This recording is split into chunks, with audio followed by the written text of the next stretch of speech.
বুঝাতে চাচ্ছিলাম, যখন তাসাউদে থাকবেন বাম হাত থাকবে বাম অরুর উপরে একবারে সোজা করে না হাঁটু বরাবর, এবং ডান হাত থাকবে ডান অরুর উপরে সোজা বরাবর। সমাজে প্রচলিত কথা রয়েছে বাড়ানো যাবে না, বাড়ালে নাকি এটা কেটে ফেলবে বিচারের মাঠে, আছে না সমাজে কথা? এটি একটা মিথ্যা কথা।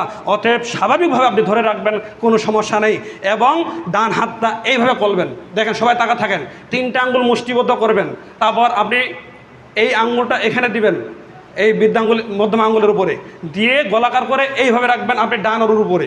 আত্মাহিয়াত থেকে শুরু করে সালাম ফেরানো পুরো মুহূর্ত পর্যন্ত অবিরাম চলবে। কি চলবে? অবিরাম চলবে, খুবই দ্রুত নয় এবং একবার নয়।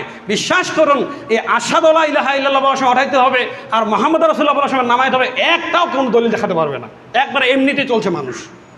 অতএব আপনি এইভাবে নাড়াতে থাকবেন আত্মাহিয়াত থেকে শুরু করে একবারে সালাম ফেরানো পর্যন্ত, এবং চোখের দৃষ্টি কোথায় থাকবে? এই আঙ্গুলের দিকে।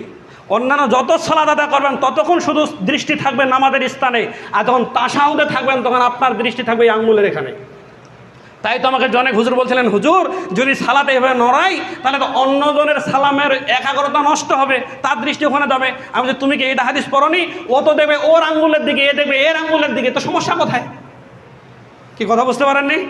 আমি দেখবো আমার আঙ্গুলের এখানে, আর আপনি আমার সাথে আছেন, আপনি তো আপনার আঙ্গুলের ওখানে, তো এখানে তো নষ্ট কেন হবে? কি নষ্ট হবে? নষ্ট নাই। অতএব আপনি যখন আপনার আঙ্গুলের দিকে না তাকান, আমার আঙ্গুলের দিকে তাকান, তো এটা আপনার ব্যাপার, আপনি ক্ষতিগ্রস্ত। শোনেন মুসলিয়া কেরাম, অতএব এইভাবে আপনি ইশারা করার জন্য চেষ্টা করবেন। আজকে যে দলিল, যে নিয়মটি বললাম, এটা হচ্ছে শোনেন মুসলিম